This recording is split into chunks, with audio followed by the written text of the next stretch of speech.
L'ouverture des frontières, l'espace Schengen et l'incapacité de la Roumanie, de la Bulgarie à traiter convenablement ces populations qui depuis maintenant des centaines d'années ont adopté le mode de population nomade mais qui résident, qui sont citoyens roumains ou qui sont citoyens bulgares, a conduit plusieurs milliers d'entre eux à émigrer. C'est ainsi qu'à Paris, nombre de nos concitoyens regardent avec effroi un certain nombre de ces populations habiter, dormir souvent à la Belle Étoile avec femmes et enfants dans les quartiers les plus touristiques de la capitale.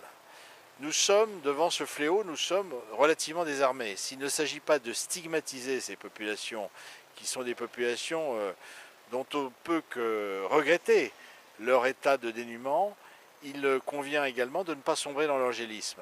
Prisonniers souvent de filières mafieuses, qui les enserrent, qui les font venir, qui ensuite leur font rembourser leurs frais de séjour et d'arrivée dans notre pays. Ces personnes sont amenées à mendier, à utiliser leurs enfants pour mendier, pour servir d'appât, pour quelquefois dévaliser des personnes âgées, dévaliser des touristes ou éventuellement agresser les personnes à la sortie des distributeurs de billets.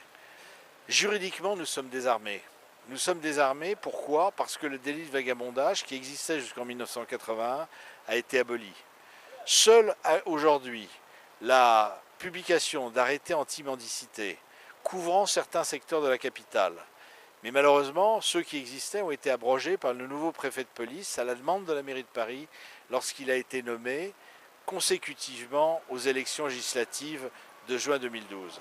Ces arrêtés anti-mendicité étaient la seule base sur laquelle les forces de police pouvaient entamer une action, je dirais, véritablement efficace contre ces populations.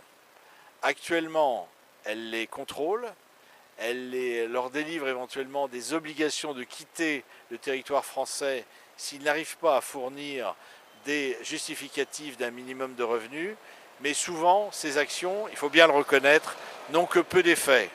Même lorsqu'ils repartent, ils reviennent souvent, quelques jours après ou quelques semaines après, encadrés par leur filière mafieuse. C'est donc un problème considérable que nous aurons à régler dans les prochaines années et qui passe sans doute par une renégociation des conditions de mise en œuvre de ce qu'on appelle l'espace Schengen, c'est-à-dire de la libre circulation des personnes à l'intérieur des pays de la communauté européenne. C'est à cette condition sans doute que nous commencerons à voir un début de solution à ce véritable fléau.